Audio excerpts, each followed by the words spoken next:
Assalamualaikum warahmatullahi wabarakatuh. Saya Ahmad Solehin dari Lembaga Penjaminan Mutu Komunitas Borobudur. Pada video ini saya akan menjelaskan mengenai bagaimana pelaksanaan audit mutu internal ke-36 yang akan kita laksanakan di bulan Mei ini gitu kan, hingga nanti bulan Juni. Audit mutu ke-36 ini merupakan salah satu sarana untuk meningkatkan mutu penyelenggaraan perguruan tinggi di Universitas Borobudur. Baik, ada beberapa hal yang ingin kami sampaikan. Yang pertama, kita mengingat kembali bahwa sistem penjaminan mutu pendidikan tinggi yang berlaku yang diamanahkan oleh Dikti atau pemerintah, ya, itu adalah sistem penjaminan mutu berbasis pada SPMI atau sistem penjaminan mutu internal, ya, di mana tahapan dari sistem penjaminan mutu internal itu antara lain disingkat sebagai PPEPP, ya. PPEPP ini yang pertama adalah penetapan standar, yang kedua adalah pelaksanaan standar, ya. Penetapan ini sudah kita lakukan melalui penetapan standar tahun 2017 terakhir, ya. Kemudian pelaksanaan standar itu adalah ya pelaksanaan standar untuk mencapai standar itu melalui kegiatan-kegiatan atau agenda-agenda yang dilaksanakan sebagaimana proses bisnis yang terjadi di universitas. Kemudian yang ketiga adalah evaluasi pelaksanaan standar. Nah, AMI ini merupakan bagian dari evaluasi. Kita melakukan evaluasi pelaksanaan standar tersebut. Selanjutnya nanti dari hasil evaluasi itu akan dilakukan pengendalian standar, apakah nanti akan ditingkatkan dan sebagainya. Kemudian bagian kedua dari sistem penjaminan mutu pendidikan tinggi adalah kontrol melalui SPMI atau akreditasi. Akreditasi ini dilaksanakan oleh BANPT maupun oleh LAM. Ya, kita tidak akan bahas itu. Ya, yang fokus kita adalah di PPEPP dari SPMI itu sendiri.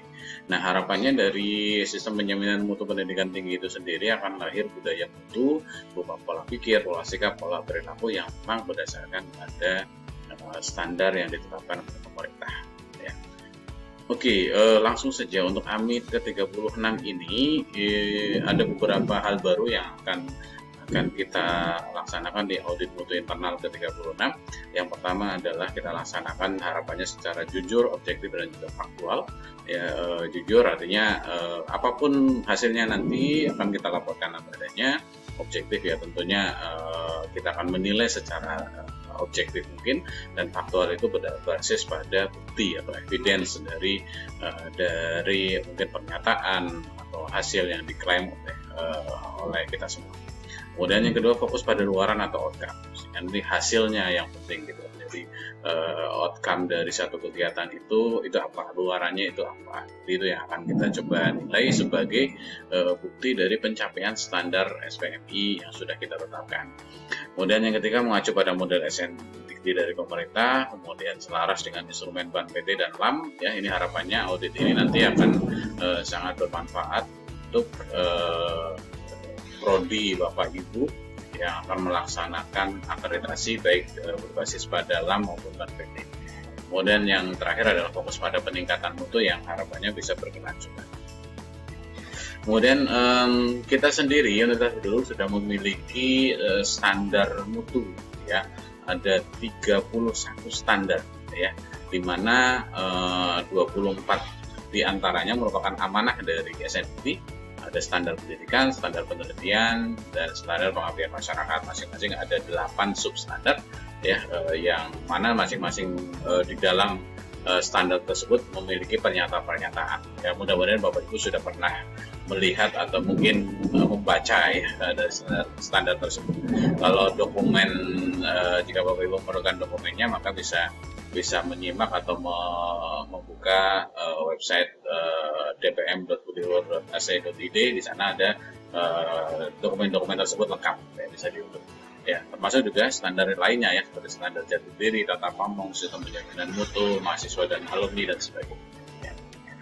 Baik, Nah, dari masing-masing standar itu terdapat pernyataan standar. Pernyataan standar ini nanti yang akan kita nilai ketercapaiannya. Apakah sudah tercapai belum pernyataan standar itu? Standar pendidikan ada 79 pernyataan standar, penelitian ada 36, Optimas ada 36, standar lainnya ada 56. Ya. Total ada sekitar 207 pernyataan standar. Ya.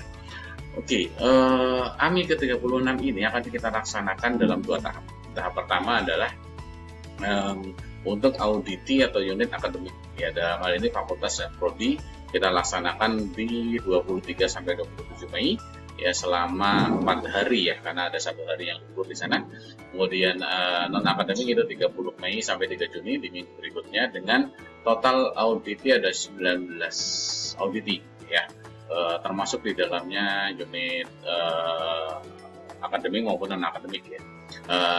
Kita akan mencoba merekrut auditor sekitar, melibatkan sekitar 22 auditor, baik yang bersifat ya memang berasal dari akademik maupun yang non akademik. Jadi nanti mungkin untuk auditor yang mengaudit ya, unit akademik akan berasal dari auditor-auditor yang memiliki pengalaman atau mungkin terlibat di kegiatan akademik ya, misalnya berasal dari prodi atau GPM ya, dari fakultas ya, yang mana harapannya itu bisa menjadi lebih menguasai bagaimana proses bisnis yang ada di dalam unit akademik. Oke, nah apa yang akan kita periksa atau apa yang akan kita cek ya pada pelaksanaan audit ini ya? Yang pertama untuk unit fakultas atau prodi ya, itu ada ini pembagiannya ya, ada visi misi, ada renstra gitu yang ini merupakan kewajiban dari fakultas.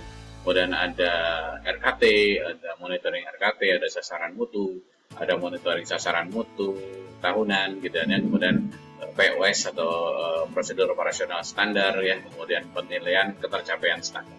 Itu yang nanti akan kita nilai atau kita lihat ya oleh si auditor. Nah, ini contoh daftar periksa dari unit fakultas ya. Di sini nanti auditor akan mengisi jadi mengisi nilai ketercapaian standarnya 1 sampai 4. Ya, jadi apakah ini akan dinilai sebagai 1, 2, 3, 4 atau 4, disertai nanti bukti penjelasan. Nah, untuk membantu auditor dan pelaksanaan audit biar lebih efektif ya, maka diharapkan unit dari Bapak Ibu semua sudah mengisi ini ya, sebelumnya sudah mengisi ini, sudah melakukan penilaian secara mandiri, jadi self assessment yang nanti itu tentunya akan dikonfirmasi oleh auditor. Nah, selain ada dokumen periksa di tingkat fakultas, di tingkat prodi, nah nanti juga ada ini ya, standar yang akan dicek gitu. Misalnya apakah prodi sudah memiliki profil lulusan gitu. Nih kalau iya bisa menunjukkan buktinya, maka akan dapat poin 4 di sini dan seterusnya. Ya. Kemudian yang kedua untuk unit yang non akademik itu pemeriksaannya lebih singkat ya, lebih sedikit gitu ya. Yang pertama adalah RKT, monitoring RKT, sasaran mutu, monitoring sasaran mutu, prosedur operasional standar, dan sama ya pencapaian ketercapaian standar ya, penilaian ketercapaian standar. Ini juga akan dinilai bagi unit yang sifatnya non akademik. Non akademik kita tidak memeriksa visi misi dan juga renstra ya, karena semua mengacu pada renstra universitas ya, atau mungkin mensupport dari renstra fakultas. Oke, ini contoh daftar periksa dari unit yang non akademik ya. Di sana ada ditanya RKT, ditanya monitoring RKT, dan juga mungkin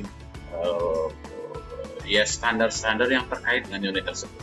Ini acuannya sama ya, akan menjadi acuannya sama, yaitu standar yang ada 31 standar tadi. Misalnya dalam 31 standar itu ada satu pernyataan DRPM, ini contoh unit DRPM ya, telah menetapkan atau memiliki standar hasil penelitian ya. Kalau itu memang sudah ya, nanti di sini poinnya adalah 4 dan seterusnya ya. Kemudian kita lanjutkan ya. Nilai ya, tadi menyinggung mengenai nilai ketercapaian standar. Jadi indikatornya apa untuk kita atau auditor melakukan penilaian 1 sampai 4 tadi. Ya, untuk penilaian 1 maka itu dinyatakan bahwa standar itu belum dilaksanakan atau mungkin unit atau audit tidak mengetahui keberadaan standar itu. Ya. Kemudian yang kedua, kalau sebagian telah memenuhi standar, ya, namun bukti pendukung tidak lengkap atau tidak tersedia. Jadi sudah diklaim sudah ada yang sudah sebagian sudah memenuhi standar, misalnya katakanlah seluruh mata kuliah harus punya SAP, misalnya ada pernyataan seperti itu.